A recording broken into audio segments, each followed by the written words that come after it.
सूबे में पंचायत चुनाव के रद्द होने की अटकलों पर भले ही विराम लग गया, लेकिन पंचायत चुनाव में आरक्षण का मसला अभी भी सुलझा नहीं है, जिस पर सियासी दलों की अलग अलग बयानबाजी से सियासत में रोजाना नए मोड़ आ रहे हैं। लिहाजा मौजूदा वक्त की सियासत फिर ओबीसी आरक्षण पर केंद्रित हो गई।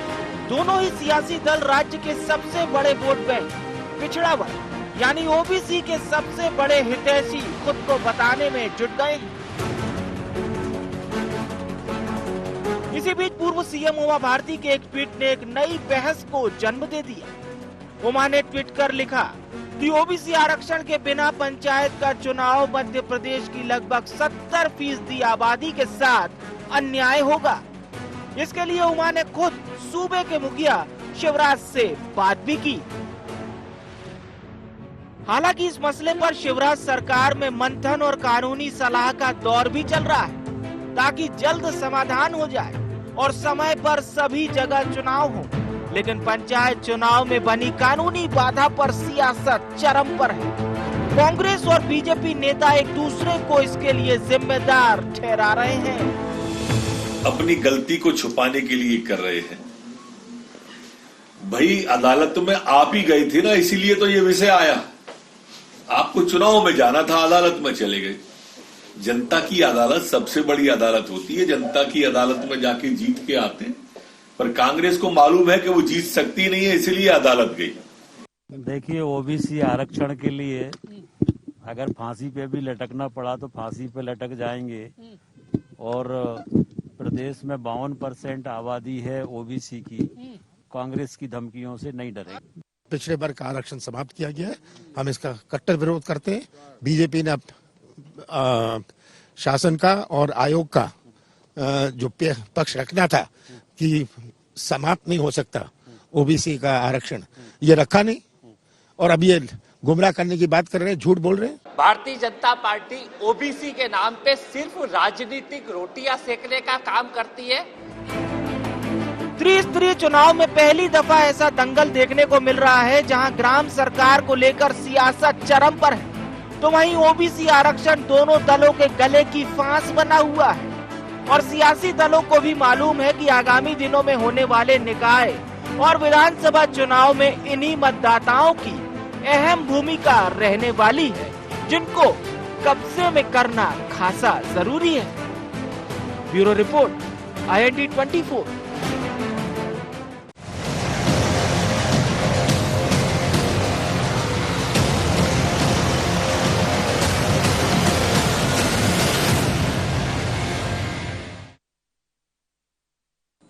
नमस्कार, IND एजेंडा ट्वीट पर ट्विस्ट में आपका स्वागत है। मैं हूं आपके साथ नवीन पुरोहित। चर्चा को विस्तार देंगे, उसके पहले IND एजेंडा के मुख्य बिंदुओं की तरफ एक निगाह डालते। ओबीसी आरक्षण पर उमा जी की एंट्री के क्या मायने? क्या ओबीसी आरक्षण पर श्रेय की सियासत में सियासी दल? क्या ओबीसी आरक्षण बना गले की फांस? ओबीसी वर्ग को साधने में कौन होगा कामयाब? नमस्कार, इन्हीं सवालों के साथ चर्चा में आप सबका पुनः स्वागत है। मध्य प्रदेश में ओबीसी पर अब सियासी संग्राम अपने चरम पर है। मध्य प्रदेश में ओबीसी की सियासत गरमा चुकी है। दोनों दल एक दूसरे पर आरोप लगा रहे हैं। भारतीय जनता पार्टी ने इस पूरे मसले को बहुत ही अच्छी तरीके से हैंडल किया। अब भूपेंद्र सिंह जी, जो एक ओबीसी वर्ग के बड़े नेता हैं, उन्होंने कहा है कि अगर हमें फांसी पर भी लटकना पड़े तो कोई गुरेज नहीं। शहादत की बातें होने लगी हैं आरक्षण को लेकर। वहीं कांग्रेस के वरिष्ठ नेता, राज्यसभा सांसद विवेक तन्खा जी ने लीगल नोटिस सर्व कर दिए हैं। BD शर्मा जी से लेकर प्रदेश के मुखिया सबको नोटिस दिए हैं। उन्होंने मानहानि का नोटिस दिया है। और नरोत्तम मिश्रा जी, जो प्रदेश सरकार के प्रवक्ता हैं, वो कह रहे थे कि जनता की अदालत में जाना था, अदालत में चले गए, सर्वोच्च अदालत में चले गए। जनता की अदालत में फैसला हो जाता। बहरहाल इस मुद्दे पर अब उमा भारती की जो है वो एंट्री हुई है, उन्होंने ट्वीट किया है और उनके ट्वीट से निश्चित रूप से इस मामले में एक तरीके से हवन में घी डालने का, आग में घी डालने का काम हुआ है। ये मामला और गर्मा गया है। उमा भारती जी की एंट्री के क्या मायने रहेंगे, इन सारे मुद्दों पर करेंगे चर्चा। ब्रजेश पांडे जी प्रवक्ता मध्य प्रदेश कांग्रेस के हमारे साथ हैं। दिव्या गुप्ता जी प्रवक्ता मध्य प्रदेश भारतीय जनता पार्टी के हमारे साथ हैं। देवदत्त दुबे जी वरिष्ठ पत्रकार हमारे साथ हैं। आप समस्त महानुभावों को बहुत बहुत प्रणाम करता हूं, आप सबका स्वागत करता हूं। ब्रजेश जी, ये ओबीसी की जो आरक्षण की बात है पंचायत चुनावों में, अब कहीं आपके गले की फांस तो नहीं बनती नजर आ रही है? नवीन साहब, सबसे महत्वपूर्ण बात है समझने की आवश्यकता क्या है, यहाँ पर गले की फांस किसके लिए बन रही है, किसके लिए नहीं। हम तो ये कह रहे हैं कि हमको इस देश की सर्वोच्च कानून की जो पुस्तक है, जिसे हमारे यहाँ धर्मशास्त्रों में रामायण और महाभारत की पुस्तकें, अन्य धर्म ग्रंथों में बाइबल की, कुरान ये आपका वॉइस बहुत इससे जाता है, ये आप चेंज कर लीजिए। ये केवल मुझे लगता है इसमें कुछ इश्यू है। ये बिल्कुल नया है सर। अच्छा, तो हाँ, तो मेरा कहना ये है, हमारे भारत के संविधान ने, भारत के कॉन्स्टिट्यूशन ने संविधान की धारा 73वें संशोधन में इस बात को लेकर के 25/4/1993 ये रेजोल्यूशन पास किया है।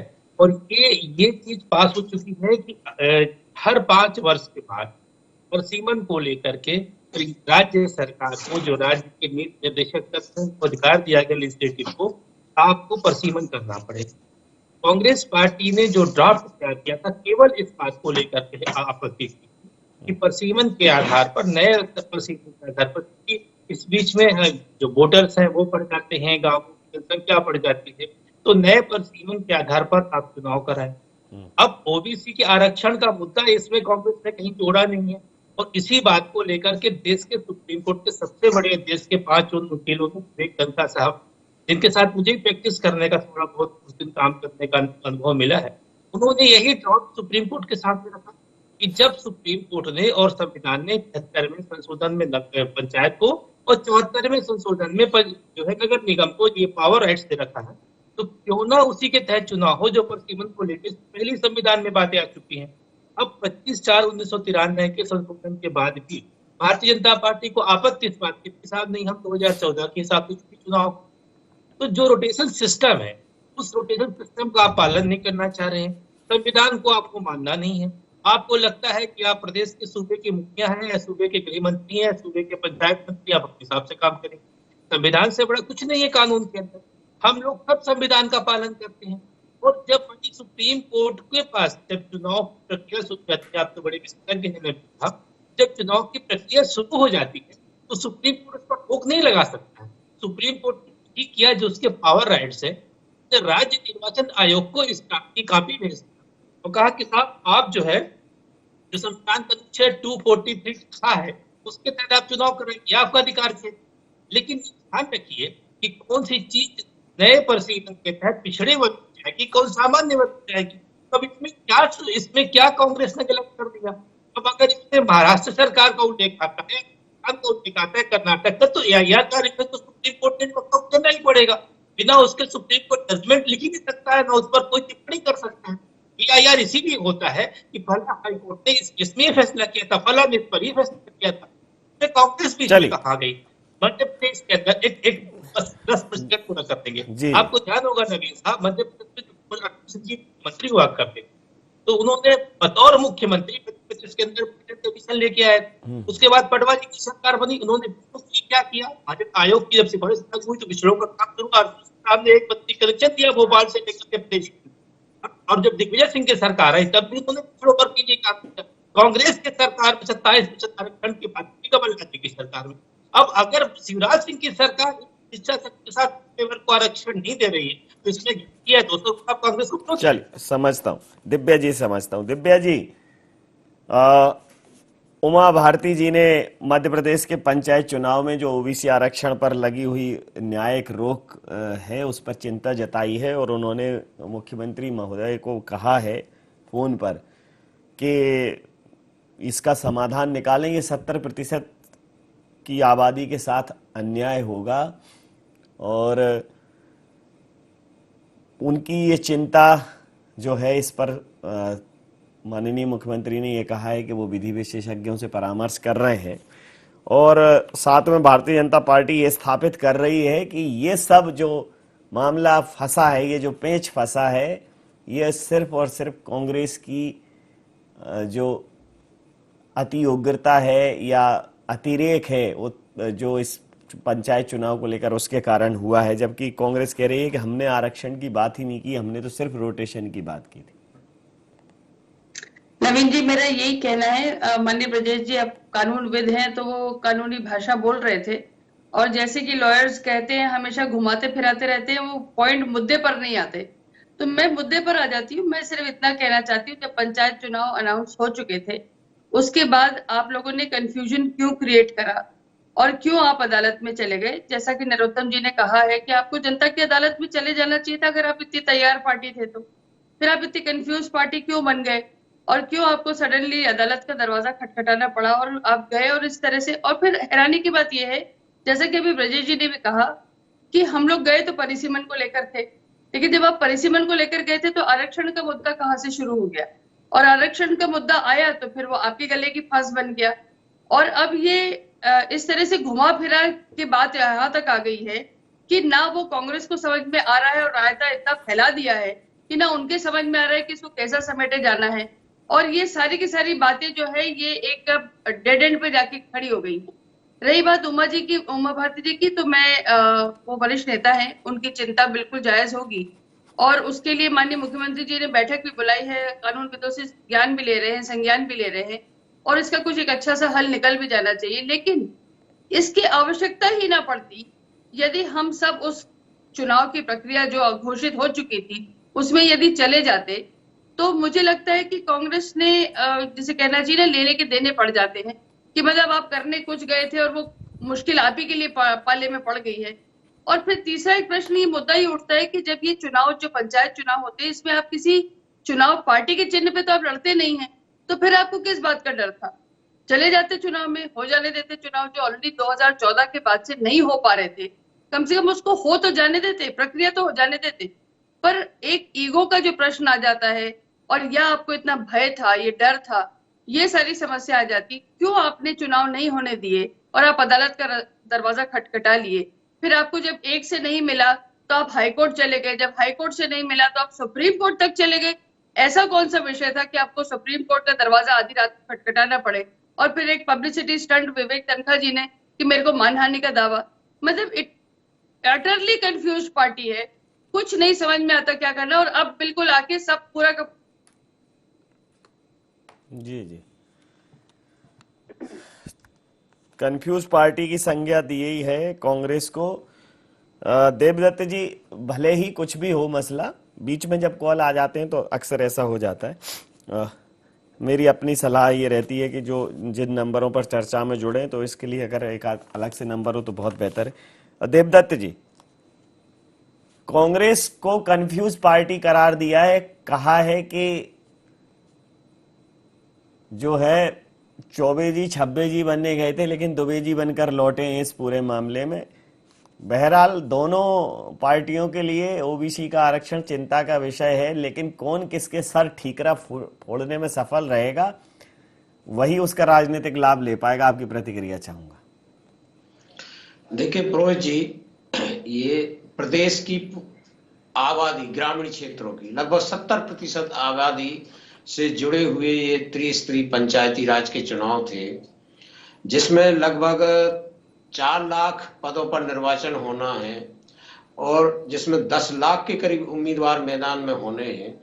इतने बड़े जनमानस को प्रभावित करने वाले इन चुनावों को कितने हल्के में, जो भी लोग हैं सब लोग कितने हल्के में ले रहे हैं, वो उन आम आदमी की मन स्थिति समझ ही नहीं पा रहे हैं। गांव गांव में जो पिछले 2 महीने से स्थितियां बनी हुई हैं, कोई गिरवी रख रहा है, कोई जमीन बेच रहा है, किसी ने शादी आगे बढ़ा दी, किसी ने तीर्थ यात्रा रोक दी, और गांव में चुनाव लड़ने को लेकर वैमनस्य भी शुरू हो गए पैदा, और चुनाव अभी भी खटाई में है। क्योंकि आप देखिए कि यदि अभी भी चुनाव होते हैं और पिछड़ा वर्ग की सीटों के बाद में चुनाव होते हैं तो 2 बार पोलिंग मतदान दल जाएगा, तो डबल खर्चा सरकार पे आएगा। तो हर चीज में पैसे की कमी है, लेकिन इसमें क्या पैसे की कमी नहीं, और किसी ने भी इसको गंभीरता से नहीं लिया कि एक बार पूरा मसला सुलझा दें फिर चुनाव डिक्लेयर करवाएं या चुनाव में जाएं, या जो हो गया है पहले चुनाव तो हो जाए, आगे बढ़े। लेकिन किसी ने उन ग्रामीण मतदाताओं की चिंता नहीं की जो प्रदेश के 70% आबादी में बसा है, और केवल वाकई की स्थिति में पिछले 2 महीने से ग्रामीण मतदाता जिनको चुनाव लड़ना है उनसे जुड़े हुए लोग इसी में है। और अभी भी संशय के बादल है कि फॉर्म भर भी दिया है तो चुनाव होंगे भी नहीं होंगे, क्योंकि एक गांव में यदि 14 पंच के चुनाव होना है तो जिसमें से 8 के चुनाव हो रहे, 6 अभी वो रिजर्वेशन आरक्षण का क्लियर होगा तब जाके चुनाव होंगे। तो अभी बाजू के घर में चुनाव हो रहा है, बाजू के घर में चुनाव नहीं हो रहा, और फिर एक बार मतदान दल जाएगा फिर दोबारा जाएगा। इतनी दुविधा, इतना संशय, और कितने नीति निर्धारक लोग हैं जिनके ऊपर ये जिम्मेदारी थी, चाहे वो दोनों प्रमुख राजनीतिक दल हो, राज्य निर्वाचन आयोग हो और सरकार हो, और मैं कहता हूँ हाई कोर्ट और सुप्रीम कोर्ट, इन्होंने भी फुटबॉल की तरह मामले को कभी जबलपुर तो कभी दिल्ली से जबलपुर, कभी निर्वाचन आयोग के पाले, कोई एक लाइन इसमें खींचनी थी और एक तय करना था और ये दुविधा समाप्त हो जानी थी। इसको आप देखिए कि इसका खामियाजा सबको भुगतना पड़ेगा। ये जो बातें हो रही हैं, जो ये विक्रम राजनीतिक लाभ के लिए जो हो रहा है, लाभ कितना मिलेगा ये तो भविष्य बताएगा और किसको मिलेगा ये भी बताएगा, लेकिन अभी कोई अपनी एक स्पष्ट भूमिका तय नहीं कर पा रहा कि ये लगे कि ये समझ रहे हैं दर्द उन ग्रामीण मतदाताओं का कि वो कितने कष्ट में, कितने संशय में, कितनी दुविधा में जी रहे हैं। बिल्कुल सही कहा कि ये पूरे मामले की फुटबॉल बन गई है, और अब सिर्फ फुटबॉल भी हो रही है। भूपेंद्र सिंह जी ने तो कह दिया है कि चाहे इसके लिए फांसी पर क्यों न लटकना पड़े वो भी करेंगे। लीगल नोटिस तो बहुत छोटी बात है, कोई भी विषय बाकी नहीं छोड़ेंगे, कोई भी कोर कसर नहीं छोड़ेंगे कि आरक्षण में कोई हीलावाली हो जाए। इस पूरे मामले में जो ओबीसी वर्ग है उसके साथ अन्याय नहीं होने देंगे, ऐसा कहा भूपेंद्र सिंह जी ने। ब्रजेश जी, मामले को अदालत तक लेकर आप गए थे, तो जो नरोत्तम मिश्रा जी बोल रहे हैं सरकार के प्रवक्ता कि जनता की अदालत में जाना था, आप अदालत में चले गए। नवीन साहब, हमको पहली बार ऐसा महसूस हुआ कि संभवतः यहाँ पर नरोत्तम मिश्रा जी ने पूरे केस की स्टडी नहीं किया है, उन्होंने विशेषज्ञों से राय नहीं लिया, क्योंकि वो बहुत सुलझे हुए नेता है और मैं उनका बहुत तहे दिल से सम्मान करता हूँ। जब भारत के संविधान में 25 अप्रैल 1993 में अमेंडमेंट हुआ तो उसमें साफ तौर से इस बात का नवीन साहब जिक्र है कि अगर किसी गांव की आबादी 1000 से ऊपर हो जाती है, या अगर चुनाव को हुए 5 साल से ऊपर हो जाता है, तो वहां पर परसीमन होना ही पड़ेगा, तब जाकर के आप चुनाव करा सकते हैं। 2021 का चुनाव जो हो रहा है वो 2014 के पैटर्न में हो रहा है। जो लोग पिछली बार जिला पंचायत के अध्यक्ष थे, अगर वो सामान्य वर्ग के कोटे के थे, क्या इस बार पिछड़े वर्ग के या अनुसूचित जाति या अनुसूचित जनजाति के भाइयों का अधिकार नहीं बनता है। यही संविधान उनको सुविधाएं दे रखा है। और सबसे बड़ी बात ये कि अनुच्छेद 329 संविधान में ये भी कहती है कि देश के माननीय सुप्रीम कोर्ट जब चुनाव की प्रक्रिया शुरू हो जाती है तो उसको रोकती नहीं है, क्योंकि माननीय सुप्रीम कोर्ट ने ये अधिकार राज्य निर्वाचन आयोग को दे रखा है। पंचायती राज चुनाव का निर्णय करने का अधिकार राज्य निर्वाचन आयोग करता है, केंद्रीय चुनाव आयोग का इसमें कोई इंटरफेयर नहीं है। तो मैं समझता हूं कि अनुच्छेद 329 के तहत इनको जब निर्वाचन की प्रक्रिया शुरू हो गई है और राज्य निर्वाचन आयोग के पाले में गेंद दे दी गई है, और राज्य निर्वाचन आयोग ने इस बात को नोटिस राज्य सरकार को दे दिया है तो इनको आर्टिकल 243B के तहत बात करनी चाहिए मध्य प्रदेश की सरकार को। कोई भी कानून जानने वाला व्यक्ति या शिवराज सिंह जी मुझसे बात करें, मुझे बता दूं किस आर्टिकल में आप बात करिए, आप एबव द लॉ बात मत करिए। और ये मत कहिए कि ये तो फंडामेंटल राइट है दिव्या गुप्ता जी, हर व्यक्ति को संविधान ने ये स्वतंत्रता दे रखी है। और राज्य के नीति निर्देशक तत्व जब आप पढ़ेंगी संविधान में तो इस चीज को डिफाइन किया गया है बारीकी से। तो ये किसी भी तरह से गलत नहीं है। कांग्रेस अगर अकॉर्डिंग टू संविधान बात कर रही है सुप्रीम कोर्ट में, जो तनखा साहब ने कहा, और मानी तनखा साहब को कहीं ना कहीं इस बात की ठेस लगी, नवीन साहब, जिसको लेकर के भूपेंद्र सिंह जी ने बयान दिया, कहा कि तनखा साहब ने ओबीसी की बात, अकॉर्डिंग टू लॉ है सब, अकॉर्डिंग टू लॉ है दिव्या जी सब। नवीन जी, मैं फिर वापस उसी प्रश्न पे आऊंगी। प्रॉब्लम ये होती है कि हमारे फंडा गड़बड़ाए में, फंडा ये इस बात का है, मैं फिर आपसे पूछ रही हूँ कि जब अभी ब्रजेश जी कह रहे हैं कि जब निर्वाचन आयोग के गेंद में पाले में गेंद थी, तो राज्य निर्वाचन आयोग ने जब चुनाव घोषित कर दिए थे, अगर आप उसको इतना ही सर्वमान्य मान रहे हैं तो फिर मान लेते, फिर किस्सा वही खत्म हो जाता। पर आपको तकलीफ इस बात की हो रही थी कि नहीं, हमारे दो फाड़ हैं, हमारे दो गुट बन गए हैं। एक गुट कह रहा है कि चुनाव के लिए तत्पर है, तैयार है, हम जा रहे हैं। दूसरा कह रहा था कि नहीं, हम तो अदालत जाएंगे। और जो एक और गुट था ऊपर, वो कहता है अच्छा ठीक है, जो अदालत जाना चाहता है वो जाए, हम उसको सपोर्ट करेंगे। तो मैं फिर आपसे वही निवेदन कर रही हूँ कि अगर आप ये कहते हैं कि चुनाव आयोग सही है तो फिर मान लेते, फिर उसका कहना मान लेते और चुनाव में चले जाते। लेकिन आपको वो भी मानना नहीं था। फिर आपने एक कोर्ट से जब आपको कहा गया कि आप चुनाव आयोग की बात मानिए, चले जाइए, आप तब भी ना चुप हुए। फिर आप हाई कोर्ट जबलपुर चले गए, फिर आप और आपको नहीं मिला तो आप सुप्रीम कोर्ट चले गए। जैसा कि देवदत्त साहब ने कहा, बिल्कुल सही कहा है कि आप अगर रिस्पॉन्सिबल होते, आपको अगर इतनी ही संवेदनशीलता होती, अगर आप इतने ही कंसर्न होते, तो आप बार बार कोर्ट का दरवाजा क्यों खटखटा रहे थे। और मैं फिर आपसे वापस वही प्रश्न कर रही हूँ, प्रश्न पेचीदा न करें, एक सीधा जवाब दे कि आप परिसीमन को लेकर गए थे, आरक्षण का मुद्दा और महाराष्ट्र सरकार का केस का किसने बोला था आपको कि वहां पे रेफरेंस लेकर आइए, जिसके कारण ये सारा का सारा मुद्दा इतना पेचीदा हो गया और अब उस पेचीदगी में हम सब फंस गए हैं, आप भी और सब भी। तो आपने कॉम्प्लिकेट क्यों करा ये सारा का सारा इशू? अगर ये संविधान के तहत हो ही रहा था और निर्वाचन आयोग पर आपको इतना भरोसा था तो चल लेने देते, चुनाव चले जाते ना, क्यों गए आप अदालत? जी पूछ ले। तो देवदत्त जी, जैसा आपने कहा है कि इस मुद्दे का फुटबॉल बना दिया, इस मुद्दे को अब फुटबॉल भी बन गया है और गेम भी शुरू हो गया है। अब मुद्दा ये नहीं है कि ये मुद्दा है कि नहीं, अब तो ये मुद्दा तो है और मुद्दा बिल्कुल फुटबॉल की तरह है। अब मुद्दा ये है कि ये फुटबॉल में गोल कौन करता है, और कहीं ये कांग्रेस सेल्फ गोल की स्थिति में तो नहीं आ गई। अब डिफेंसिव और अटैक पॉलिटिकल ये देखना दिलचस्प रहेंगे इस पूरे मुद्दे पर कि कौन किसके गले में इस आरक्षण, ओबीसी वर्ग के आरक्षण की असफलता की घंटी बांधता है। अब तो जद्दोजहद इस बात की। सही कह रहे हैं कि अब वो तो संदेश तो सब में चला गया कि कौन क्या कर रहा है।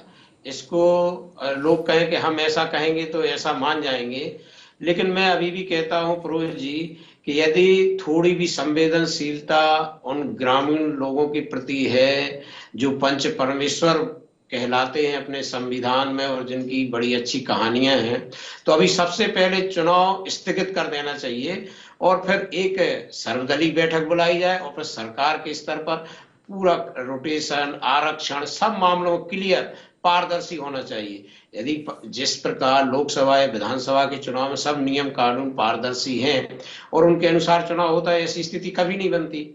ये 7 साल बाद चुनाव होने जा रहे थे और वो फिर खटाई में पड़ रहे हैं।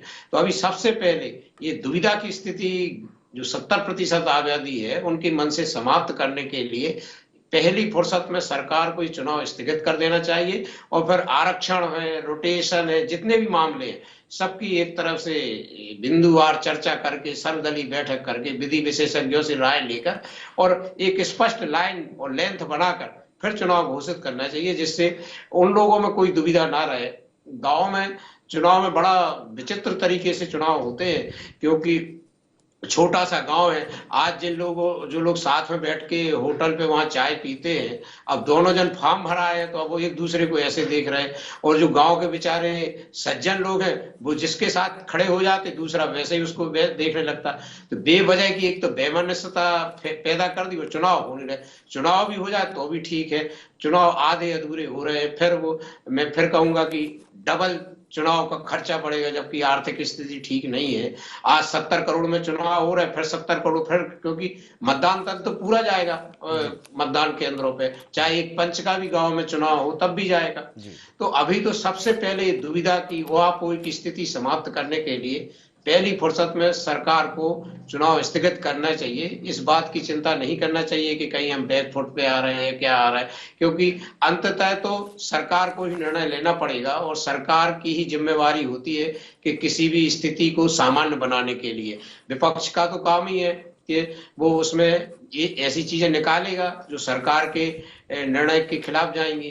तो लेकिन जनहित का मुद्दा देखना चाहिए, जो अपने बेचारे ग्रामीण मतदाता हैं, भाई बहन हैं, उनकी मन स्थिति को समझना चाहिए कि वो कितनी दुविधा में जी रहे हैं कि आज फॉर्म भरे कि ना भरे। डेली वो टकटकी लगाए रहते हैं, कोई दिशा निर्देश है, हम फॉर्म भरने जाएं कि नहीं। कई लोगों ने फॉर्म खरीद के रखे, वो भर नहीं रहे हैं फॉर्म। बिल्कुल सही कहा, आधा खर्चा हो जाए फिर चुनाव स्थगित ना हो जाए। बिल्कुल सही कहा आपने कि चुनावों को लेकर असमंजस की स्थिति है, उस पर एक स्पष्ट लाइन आनी चाहिए। समय सीमा के चलते मैं ये चर्चा यहाँ समाप्त करूंगा। आप समस्त महानुभावों का बहुत बहुत धन्यवाद, बहुत बहुत आभार।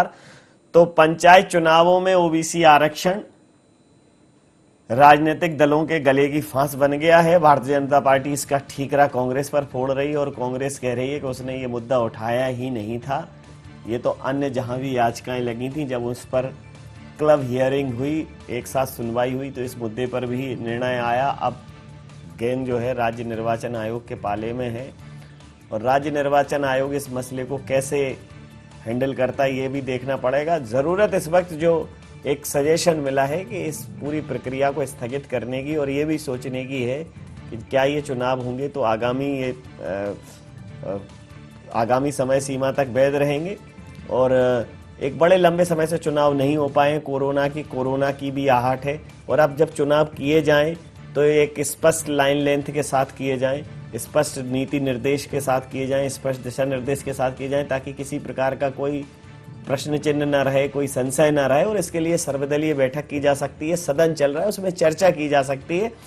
लेकिन अब चूंकि राजनीतिक दल हैं, इसका लाभ हानि वाली बातें होंगी, तो इसको किस तरह से लेते हैं, इस पूरे मसले को देखना दिलचस्प रहेगा। इंडिया एजेंडा में नहीं, आप बने रहिए IND24 के साथ और देखते रहिए IND24। नमस्कार।